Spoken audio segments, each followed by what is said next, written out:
Mr. Solano. Mr. Solano, ginagago mo ba ang aming committee? No, Your Honor po. Do you want to disrespect our committee? No, Your Honor. Well, let me put on record the many instances where you testified right there on that seat that during the preliminary investigation of this incident, you many times in your last sworn statement here in the committee said that you will release your sworn statement of what had transpired that morning when Acho Castillo had died. Now I ask you again, ginagago mo ba yung committee na ito? Dahil 2 beses na at ilang beses na po may panahon na pagbigay po ninyo ng inyong sinalaysay, sworn statement or nakita dito doon sa nangyaring yung incidente yun at hindi nyo ginawa. What is your reason, Mr. Solano? Your Honor, with all due respect po, no, my answer to that question is no po. During October 4 po, I am ready to present my counter affidavit as well as to prescribe my witnesses that time. What happened was beyond my control. The complainants manifested that they would submit a supplemental affidavit or complaints that time. So they prayed for the hearing to be moved. So that time I did not file my counter affidavit due to the fact that they would put or add a supplemental complaint. So I am still begging Your Honor that you give me some time. After the 24 that I would file my counter affidavit, I will furnish you a copy Mr. of my sworn counter affidavit. Thank you. Mr. Chairman, many times during the committee hearing and in executive session, the gentleman, Mr. Solano, had promised the committee, promised the members of this honorable body, that he wants to tell the truth and set it right. What I am worried about, Mr. Chairman, that in the span of the 2 to 3 weeks that had transpired, it seems that things have changed. His mood has changed. As a matter of fact, for the record, when this individual, Your Honor, this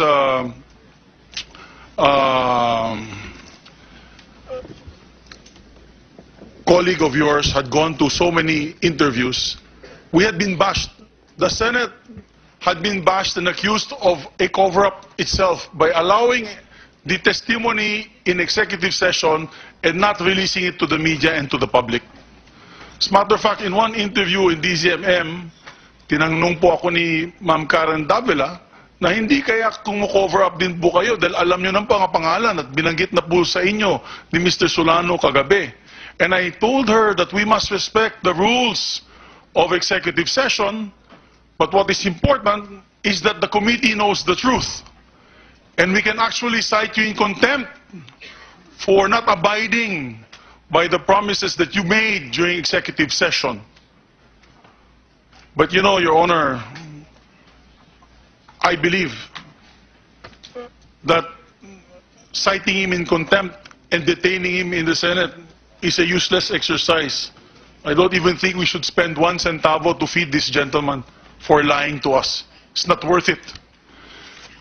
Under our rules, Mr. Chairman, under Section 28, Section 128, the President as well as the Senators and officials and employees of the Senate shall absolutely refrain from divulging any of the confidential matters taken up by the Senate and all proceedings which might have taken place in the Senate in connection with the said matters shall be likewise considered as strictly confidential until the Senate by 2/3 vote, or in this case 16 members, of all its members decides to lift the ban of secrecy.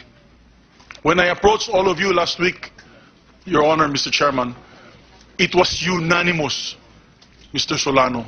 All the members of the Senate, although Senator Grace, at that time, she was not feeling well. She was sick.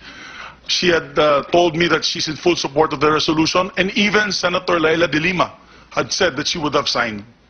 And that's why we're putting that on record. To release your testimony to the public so that we will no longer cover up any injustice done to the Castillo family. So now, Mr. Solano, I ask you one more time. I asked you this during the committee hearing. Do you believe that the truth shall set you free? You may answer. Yes, Your Honor. We give you one more chance. Are you willing, in this hearing today, to release your sworn statement at ibigay dito, point by point, what had happened and transpired that morning? Your Honor, with all due respect po, no, I am bound due to the cases that have filed against me, and there's an ongoing preliminary investigation. So I would invoke my right against self-incrimination. Well, Mr. Solano, you kept invoking that right because you were being processed inquest proceedings. And I clearly recall you said, in our hearing, Senator Lacson and Senator Sherwin Gatchalian were there at that time and said, including your lawyer, had said, bawiin lang nila yung inquest proceeding, mag-file sila ng preliminary investigation, ibibigay namin kaagad ang aming sworn statement. Very proud kayo nun. And your lawyer. Clearly, with one more witness, Senator Bam Aquino, together with the stenographers and members of the Senate staff. So I ask you one more time, are you willing? Two preliminary investigations have transpired. Are you willing to divulge to this committee what had happened and transpired that morning during the death of Acho Castillo?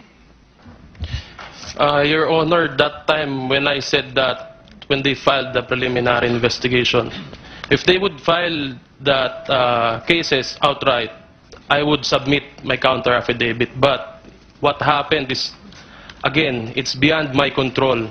They manifested to move it. No, Your Honor. I don't believe it's beyond your control. Ginagago mo lang talaga kami. I think you were prevailed upon by your brothers. I'm sure that is what had transpired. And therefore, Mr. Chairman, let's forget this. Let's no longer allow this, the disrespect of this committee. And I move to release the testimony of Mr. Solano that he had given during executive session, authored and approved by 21 members of this honorable body. I so move, Mr. Chairman. Senator, before we act on the motion, Senator Gatchalian is recognized. Thank you, Mr. Chair. Alam mo, Mr. Solano, doon sa executive session natin, paulit-ulit mong sinabing na gusto mong tumulong, gusto mong mag-cooperate. In fact, natatandaan ko yung sinabi mong cooperate. Pero noong October 9, 2017, nag-file ka ng motion to quash search warrant and to exclude illegally seized personal properties, documents, and evidences. Bakit mo gustong itapon yung mga ebidensya na makakahanap ng katotohanan? Gusto mo mag-cooperate, gusto mong tumulong, pero nakapagtaka, yung mga ebidensya na makakatulong maghanap ng katotohanan at hustisya para kay Acho, ay gusto mong itapon. Kaya kami po ay nadidismaya dahil iba-iba yung sinasabi mo. Sa action mo, iba yung lumalabas sa bibig mo, pero iba rin yung ginagawa mo. Kaya sana pag-isipan mo mabuti ito dahil during the executive session, talagang madetalye naman yung binigay mo. At ito lang ang makakatulong sa'yo, no? Para ito ang makakatulong sa iyo at makakatulong sa Castillo family makahanap ng hustisya. Sana pag-isipan mo mabuti ito dahil marami tayong gustong tumulong at alam ko gusto mo rin tumulong dito. That's it, Mr. Chair. Senator Grace po is recognized. Magandang umaga, Mr. Chair, sa inyong lahat. Unang-una, hindi po ito magiging kauna-unahang pagkakataon kung saan ilalabas ang mga iminungkahi noong executive session. Nagkaroon na rin po tayo ng ganyang klaseng sitwasyon noong nagkaroon ng mamasapan o hearing kung saan ilan din pong executive session ang ginanap, pero ang mga pinag-usapan doon ay inilabas namin. Ang hindi lang namin nilabas ay ang pangalan ng mga informants at assets on the ground dahil ang kanilang kaligtasan ay maaaring makompormiso. Pero inilabas natin sapagkat ang Senado ay may kapangyarihan talaga pag ito ay pinagbotohan ng mga miyembro na ilabas ito, kortesiya na naghintay kami ng iyong salaysay